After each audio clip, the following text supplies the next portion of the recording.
Oi, pessoal, tudo bem? Hoje nós vamos resolver o exercício 2 da parcial J de 2019 de Química. Vamos lá. 2. Considerando unicamente os elementos do terceiro período. Esses elementos que ele está se referindo aqui do terceiro período é da tabela periódica. Então, eu vou mostrar aqui para vocês, pessoal, os elementos aqui do terceiro período da tabela, que correspondem a toda essa fileira aqui, que eu tô marcando de vermelhinho aqui. Antes de começar a explicar item por item, eu vou explicar cada um desses átomos do terceiro período, tá? Que é o que o enunciado tá pedindo. Então, o sódio, que tá na família 1, aqui da tabela. Essa família 1 se chama família dos metais alcalinos. O sódio, por ele ser um metal e ele está na família 1, ele tem a capacidade de doar um elétron. Já o magnésio está na família 2, e essa família se chama a família dos metais alcalinos térreos, tá? E por ele também ser um metal, o magnésio também tem capacidade de doar elétrons, mas no caso, como ele está na família 2A da tabela, então ele tem a capacidade de doar 2 elétrons da sua última camada. O alumínio está na família 13, ou 3A da tabela periódica, e por ele ser um metal, ele também tem a capacidade de doar elétrons. Então, se ele está na família 3, isso significa que ele tem a capacidade de doar 3 elétrons, porque ele tem 3 elétrons na sua última camada. Aí, a partir dessa linha aqui, laranja, que eu vou mostrar para vocês, essa linha laranja aqui separa tudo que é metal de não metal. Então, essa linha aqui separa os metais dos não metais, que são esses que eu tô com ponteiro aqui. Então, agora, são outras características que a gente vai analisar deles. O silício está na família 14, ou seja, na família 4A da tabela periódica. Isso significa que ele tem 4 elétrons ao seu redor, ou seja, ele tem 4 elétrons na sua última camada, na sua camada de valência. E eu represento o silício, por ele já ser um não metal, eu represento com os elétrons ao seu redor, segundo Lewis. Essa é a regrinha de Lewis, tá? E se ele está na família 4A, ele tem 4 elétrons ao seu redor, para ele ficar estável, ele precisa fazer 4 ligações. Por que isso? Porque para ficar estável, a estabilidade, a gente consegue, os átomos conseguem a estabilidade com 8, tendo 8 elétrons na sua última camada, tá? E para ele ter 8, ele precisa fazer as ligações químicas. Então, o silício ele já tem 4 elétrons na sua última camada, então ele precisa fazer 4 ligações para ficar estável. Vamos com o fósforo, que está na família 15 ou 5A da tabela. O fósforo, por ele estar na família 5A, então ele tem 5 elétrons na sua última camada, ou seja, ele vai ter 5 elétrons ao seu redor. E ele, então, precisa fazer o quê? 3 ligações para ficar estável, porque ele precisa ficar com 8, segundo a regra do octeto. Então, 5 mais 3 dá 8. E como que eu represento o fósforo? Com 1, 2, 3, 4, 5 elétrons. E vai fazer 3 ligações para poder ficar com 8 elétrons no total. Já o enxofre, que é o açufre aqui, está na família 16, ou 6A da tabela periódica, ou seja, que ele tem 6 elétrons na sua última camada, e ele precisa fazer 2 ligações químicas para ele ficar estável. Então, o enxofre tem 1, 2, 3, 4, 5, 6 elétrons, precisa fazer 2 ligações. Ele vai ter 2 pares de elétrons livres, de elétrons sobrando na sua última camada, enquanto o fósforo aqui ele tem 1 par de elétrons livres.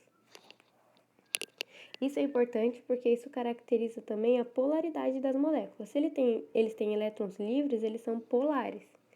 Eles vão fazer moléculas polares, a não ser que eles estiverem fazendo um tipo de ligação chamada ligação dativa, que é quando eles compartilham os elétrons. Mas isso a gente vai ver depois. Aqui o cloro está na família 17, ou 7A da tabela. Ou seja, aqui o cloro ele tem 7 elétrons na sua última camada, então ele precisa fazer uma ligação para ficar estável. Então, como que eu represento o cloro? Da mesma maneira. Eu coloco 7 elétrons ao seu redor. 1, 2, 3, 4, 5, 6. 7, porque ele tem 7 elétrons. E ele vai precisar fazer uma ligação para ficar estável. Lembrando que para ficar estável, os átomos eles precisam ter, no total, 8 elétrons, segundo a regra do octeto. O argon, o argônio, está na família 18, certo? Ou 8A da tabela periódica. Isso significa que ele já tem 8 elétrons. Então, ele já é estável. Ele está na família dos gases nobres, esse aqui se chama gases nobres. E ele não precisa fazer ligações para ficar estável, uma vez que ele já tem os 8 elétrons na sua camada de valência, na sua última camada. Agora sim, a gente pode analisar item por item, que vai ficar mais tranquilo aqui da gente resolver essas questões. Então, vamos lá. A. Ele quer o sal, que forma o halogênio com o metal alcalino térreo. Vamos lá. A. Então, o sal. Os sais estão formados por metais juntos com não metais. Metais juntos com não metais, eu disse para vocês aqui, vou dizer aqui, vou mostrar novamente, que os metais, essa linha aqui laranja separa o que é metal de não metal. Então, os metais são todos esses, mas ele está querendo os metais do terceiro período, então eu só pode estar falando do sódio, magnésio e do alumínio. Tá? Então, esses são os metais. Os não metais são os que estão depois da linha laranja ali. Então, ele quer que forma o halogênio. O halogênio é o não metal. São os halogênios, os halógenos. Os halógenos são os elementos que estão na família 7A. Então, eu vou ali mostrar para vocês que quem está na família 7A, ou seja, nessa família aqui, se chama halógenos, tá? Então, ele só pode estar falando do cloro, porque o cloro é o único que está na família 7A, ou seja, é o único halógeno que está no período 3 da tabela periódica. Então, a gente já descobriu que esse não metal que vai formar o sal é o cloro. Já o que vai formar o metal, ele quer o metal alcalino térreo. O metal alcalino térreo, eu mostrei aqui para vocês, que ele está na família 2 da tabela periódica. Ou seja, que ele vai ser o magnésio, porque ele está na família 2 e ele está no grupo 3 da tabela. Então, eu já sei que ele está falando do magnésio. Só que o magnésio, a gente viu que ele está na família 2, então ele vai doar 2 elétrons, ele tem a capacidade. Ele é um metal que tem capacidade de dar 2 elétrons, enquanto o cloro, ele vai ser um não metal que tem a capacidade de receber um elétron. Por que receber um elétron? E por que eu coloco esse menos aqui em cima do cloro? Porque ele vai ganhar apenas um. Quem ganha é um ânion. O ânion são aqueles elementos que ficam negativos porque eles recebem os elétrons. No caso do cloro, é menos 1, porque ele já tem 7 elétrons na sua camada, ele precisa de mais um para ficar estável. Por isso que em cima eu coloco Cl-, enquanto o magnésio tem 2 elétrons para doar. Então, beleza. Então, o magnésio, ele vai doar aqui, ó, 2 elétrons. Vou colocar aqui. E o cloro, ele tem 7. e ele vai precisar de mais um. Esse elétron do magnésio vai ser transferido para o cloro. Então, eu preciso de dois cloros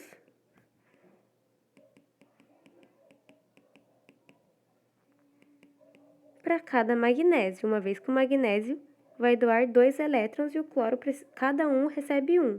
Então, eu tenho um magnésio para 2 cloros. Eu posso pensar assim, ou simplesmente trocar as cargas dele. Esse aqui eu mando para baixo, e esse 1, que está subentendido no menos do Cl, eu mando para o magnésio. Então, aqui é como se tivesse um que veio do cloro, e esse 2 aqui é o que veio do magnésio. Então, a resposta do item A é o sal, que forma o halogênio, ou seja, que está na família 7A, com o metal alcalino térreo, que está na 2A. Esse aqui é o MgCl2. Já o item B fala o seguinte. Vamos aqui no B agora. A molécula binária de momento dipolar igual a 0 e ângulo de 109,5 graus. Então, isso aqui se lê momento dipolar, vou colocar aqui, momento dipolar, e o ângulo de 109,5 graus. Primeiro, vamos ver o que é uma molécula binária. Uma molécula binária é aquela molécula que tem 2 elementos. Como, por exemplo, o NaCl, né? Aqui tem um elemento, que é o sódio, e o Cl, que é o cloro. Isso aqui é diferente de molécula diatômica. Uma molécula diatômica tem que ter no total de 2 átomos. Tem que ter no total 2 átomos. Como, por exemplo, o Br2. O Br2 tem 2 átomos, certo? Mas só tem um elemento. Então, ele não é binário, ele é diatômico. O NaCl é binário, porque tem 2 elementos diferentes, e também é diatômico. Por quê? Porque tem 2 átomos. Então, cuidado para não confundir esses dois conceitos. Diatômico, total de 2 átomos. O NaCl tem 2 átomos? Tem, então é diatômico. Mas o Br2 também tem 2 átomos, então também é diatômico. Só que o Br2 não é binário, tá? Então, atenção com esses conceitos básicos aqui. Agora, momento dipolar igual a 0, momento total igual a 0, isso aqui refere à polaridade das moléculas. Quando o momento dipolar é igual a 0, isso significa que a molécula é nopolar. Ela não tem polaridade. E por que isso acontece? Porque a resultante das forças que atuam sobre essa molécula, a força resultante que atua nessa molécula, é igual a 0. Como assim? Por exemplo, eu tenho um átomo central e eu tenho aqui outros átomos periféricos. Outros átomos iguais, eu estou colocando eles da mesma cor porque eles são iguais. Se eles são iguais, ele tem uma eletronegatividade igual, certo? E se eles são iguais, eles têm a mesma eletronegatividade. Então, a força que vai estar sendo puxada por esse lado é igual que vai estar sendo puxado por esse, que vai ser igual que está sendo puxado para baixo, que é igual que está sendo puxado para esse lado. Então, se essa força é igual a essa, que é igual a essa, que é igual a essa, a resultante das forças que atuam nessa molécula é igual a 0, e, portanto, ela é uma molécula nopolar. Se, no caso do átomo central, for exatamente assim, só que uma aqui dos átomos for diferente, então isso aqui já é uma molécula com momento dipolar total diferente de 0, porque a força que vai estar sendo puxada para cá vai ser diferente das outras, tá? Então, atenção para a gente não confundir momento dipolar total igual a zero, uma molécula é nopolar e total diferente de zero, a molécula é polar. Então, vamos continuar aqui.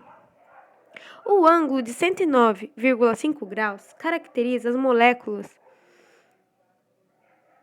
tetraédricas. Então, vamos um pouquinho para a geometria das moléculas.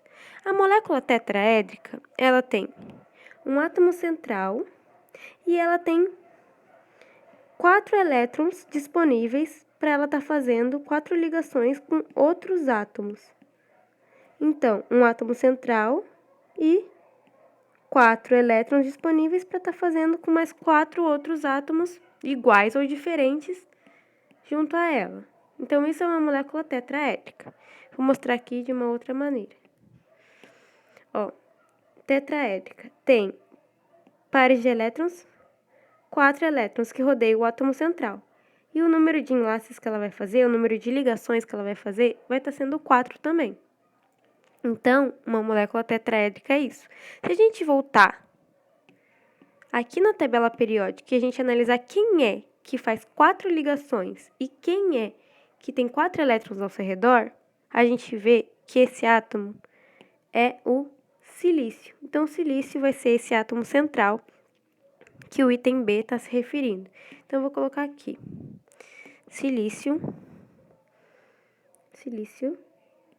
com 4 elétrons ao seu redor. Então, 1, 2, 3, 4, faz 4 ligações. Com quem que ele vai fazer essas ligações é o que a gente tem que descobrir agora. Se é uma molécula, estou falando de polaridade de molécula, então, eu estou falando de ligações covalentes. Ligações covalentes são as que são feitas entre não metais. Tá? Então, eu não posso considerar os metais. Portanto, eu já excluo o sódio, o magnésio e o alumínio. O silício é o meu átomo central, então eu vou analisar com fósforo, com enxofre e com cloro. O fósforo, se eu juntar o silício com o fósforo, eu formo uma molécula complexa, porque o silício, ele quer fazer 4 ligações e o fósforo quer fazer 3. Então, um que quer fazer 4 e o outro quer fazer 3 ligações, então, ele vai formar uma molécula complexa em que não vai ter um átomo central. O silício e o enxofre, acontece do silício querer fazer 4 ligações e o enxofre 2. Então, eu vou precisar de 2 enxofres para cada silício. Só que isso não caracteriza uma molécula tetraédrica. Por quê? Porque aqui ele vai estar fazendo duas ligações duplas. Então, isso aqui seria lineal, porque o ângulo de enlace entre eles é de 180 graus, tá? Isso aqui não caracteriza uma molécula tetraédrica. Já com o cloro, por ele querer fazer uma ligação, então eu consigo colocar o cloro para fazer 4 ligações com silício, para a gente poder conformar uma ligação tetraédrica aqui, com 4 ligações, certo? Ou seja, uma ligação tetraédrica consiste em fazer 4 ligações covalentes com o átomo central. Por quê? Porque esse ângulo tem que dar 109,5 graus e essa molécula ainda posso dizer também que ela também é com polaridade no polar, porque todos os átomos que estão rodeando ela são os mesmos, portanto, a eletronegatividade do cloro é a mesma. Então, ela vai estar sendo puxada igual para esse lado, para esse, para esse, para esse. Então, a resposta do item B é SiCl4. Então, vem aqui e escrevo SiCl4. Entenderam? É uma questão de adequar os átomos. Tá vendo? A gente não vai pelas moléculas mais complexas, a gente vai pelas moléculas mais simples de serem resolvidas. O que junta com o quê? Então, é isso que a gente tem que analisar. Então, galera, o item C e o item D eu vou fazer em outro vídeo. Vamos lá assistir, porque esse aqui já vai ficar muito grande, tá? Então, qualquer dúvida, questão, pergunta, pode mandar aí.